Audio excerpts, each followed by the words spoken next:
Telling you what, getting locked out of my own studio and then having my microphone jump on me, but it's all right because we got the producing artistic director for the St. Louis Shakespeare Festival, Tom Ridgley, on the line now. Good morning and happy Monday to you, Tom.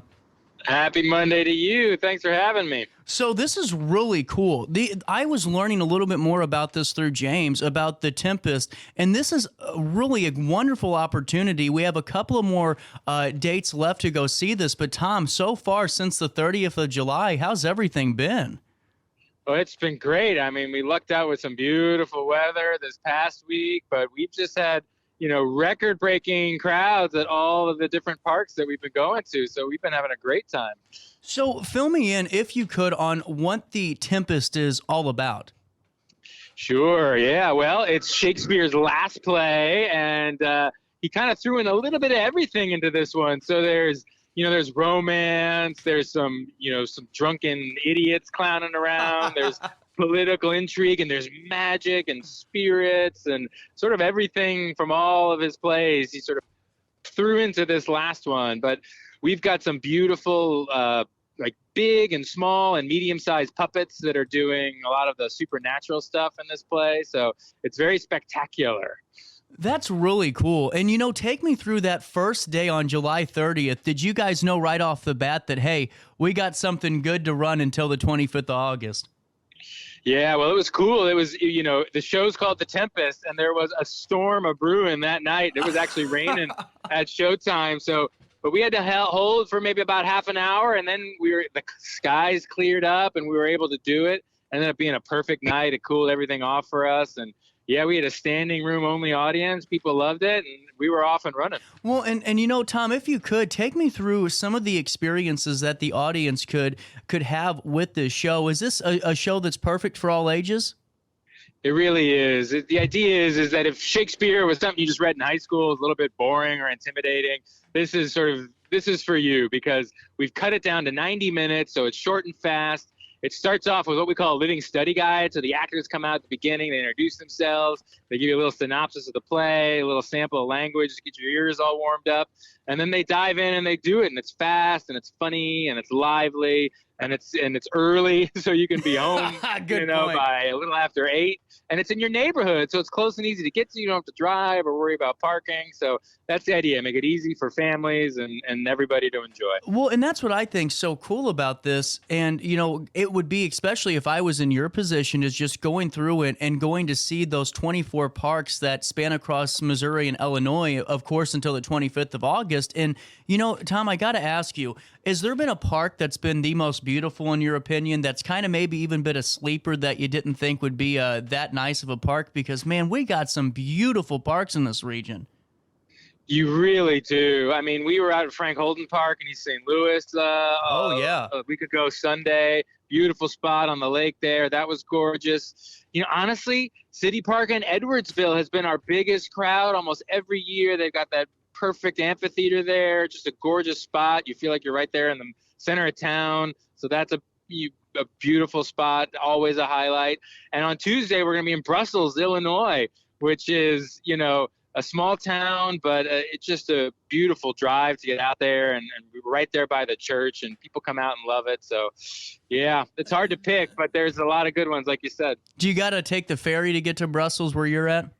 We do, yeah, Nice. We do. So we kind of carpool, and we meet them there. We hand everybody their tokens, and off we go. Really cool. Well, Tom, take me through some of the cast and crew that are a part of this. It seems like you guys have a really well-connected group of folks that's really keeping the mission of the Tempest alive here. Yeah, well, so I mentioned those puppets earlier. Right. We got some that are 12 feet tall. We got some that are 18 inches tall, and they're all created by this guy, Ryan Marshall, who's the designer of all the parades or the floats in the 4th of July parade. Oh, wow. Thanksgiving Day parade and things like that. So we've got some big parade style puppets in the show. Those are really fun. And we just got some amazing local actors, some St. Louis talent that we're showcasing, all different, ages, sizes, races, genders. It's a great mix. It sort of really reflects the whole region, I think, is what we're going for. Well, and take me through how long it takes to put something like this together, because whenever you start throwing out all the start throwing out puppets, and when we're talking puppets, I mean we're talking real puppets, not going to the store and picking one up for the nephew or anything, but Nope. How long does it take to really put something like this together for the for the audience? Yeah, we rehearsed for about a month. Wow. We spent 3.5 weeks in the studio, and then we move outdoors to a pavilion for what we call our tech rehearsals, where we add sound and costumes and all those things. And it gets the actors and everybody used to being outdoors and being in the elements, gets their bodies acclimated a little bit, and gets us used to loading and unloading the van since we're at a different park every night. That's as big a part of the show as everything. We have to rehearse that too, believe it or not. Well, and take me through the impact that this show could have on the community, in all seriousness, because, to me, it goes a lot more than just, X's and O's. You're inspiring the next generation of performers each and every time you go out there. What are your thoughts?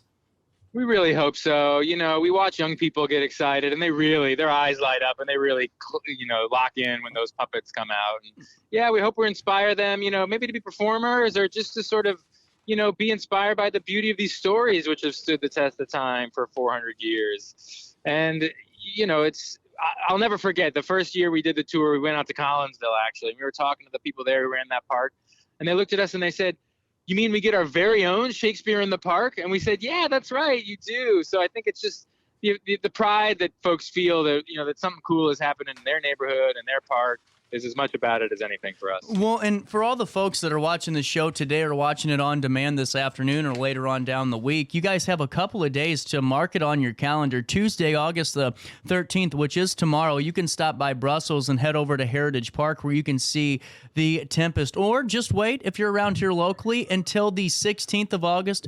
A great date, Tom. That's the 2-year anniversary of the show. That's going to be at City Park in Edwardsville. And, man, they got a wonderful bandstand. You hit on that, but what's it like being up there? It's amazing. I never would have expected there to be such an audience for Shakespeare. I guess I should have, but people just come out, and there's food trucks and just huge crowds, and people come early and bring their chairs and hang out and play Frisbee on the grass while they're waiting for the show to start. And it's just beautiful. It's a beautiful spot. We love going. Well, and then I see that coming up on August the 18th, which is Sunday, so 3 dates this weekend here locally to go pop our heads in and be a part of this performance is at Bellevue Park Bandstand in Belleville. That's on the 18th. And do we, just to make sure, do we know what times these are going to be running at, Tom? Yeah, they're all at 6:30 p.m. They're done by 8, and it's all completely free. So you don't need a ticket, you don't need a reservation. You can just roll up and hang out. You can pop in and pop out. You can plop down your lawn chair, your picnic blanket, and settle in for the night, however you want to do it.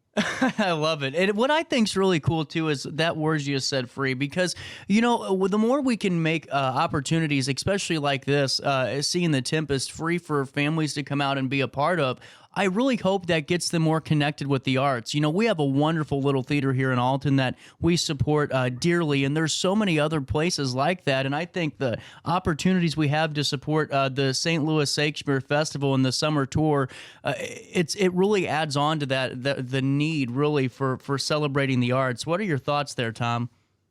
Yeah, that's it. For us, it's all about whatever barriers they might be. We want to just swap those out of the way. So if it's, if it's the cost of a ticket, forget about that. If it's a river or a bridge or a road, that you're not used to crossing over, we'll go ahead and cross that ourselves and meet you where you are. So we want to make it as easy as possible for folks to just try it out. If they haven't tried it out before, if they already know they love it, then great. Then we're happy to be there, giving you what you love too. And Tom, through all the opportunities you've had to be a part of this, what's your favorite part about being a part of this crew this summer? It's just to hear the audiences laugh. The actors come out at the beginning and introduce themselves. introduce their characters, and you find out who the good guys and the bad guys are. And even from the beginning, people are booing the bad guys, and they're awing for the lovers. And, to hear kids laugh at the clowns when they're being ridiculous, it's just the sound of the audience enjoying itself is definitely the best part of it for me. Now, I got to ask you the question. It's been on my mind since since I saw the run sheet on Friday. Have you ever had one of those puppets get tangled up or any type of disaster happen? Well, it's funny you should say that. These are big puppets. They're 12 feet tall. And what's cool is that Ryan's designed them to be really lifelike. So the actors who are inside operating them can actually pull on a string and blink their eyes, which makes them, sort of, seem alive and, that much like they're not just an inanimate object. And so the first night, though, and they're goddesses, right? They're these goddesses that have come to bless the wedding of these two kids that have gotten engaged. And one of their eyes got stuck kind of half closed, looked like she had a sleepy eye. And the actor didn't know because he was inside the thing. But for everyone in the audience, it was a little bit funny. So but we got it fixed. It's working now. I love it. Well, for the audience that's here tuned in for the last couple of minutes here, we have been talking to Tom Ridgley. And for all the folks that want to be a part of this free outdoor tour that's going to traverse 24 parks on both sides of the Metro East in Missouri and Illinois, I highly encourage you to. You have a couple of opportunities this week, 3 to be exact. The first one in Brussels that's tomorrow on August the 13th, then Friday, August the 16th at City Park Bandstand in Edwardsville, then Sunday, August the 18th at Bellevue Park Bandstand in Belleville. Tom, it's been a pleasure talking to you. Thank you so much for hopping on the phone this morning on a Monday. And is there anything else that we need to hit on? That they totally redid the bandstand in Bellevue Park, so it'll be our first time being there in the new and improved band show there. Right. So yeah, so we're super excited, and it should make the show that much cooler to see. So if folks need one more reason, there it is. There you go. And we'll have to send one of our Riverbender reporters out there to get a photo of the new bandstand. We haven't talked about that yet. That's a good thing. Yeah, well, please do. And again, thanks for having me. It's been a real pleasure. And we can't wait to see everyone out there this week. Well, and Tom, you're always welcome back on this show. If you have anything else that you want to come on and promote, fill us in on, you're more than welcome to. Oh, thank you. Will do. Appreciate that. No problem. 9:30 on the nose. Quick break. Daily show on a Monday. Hit you next after this.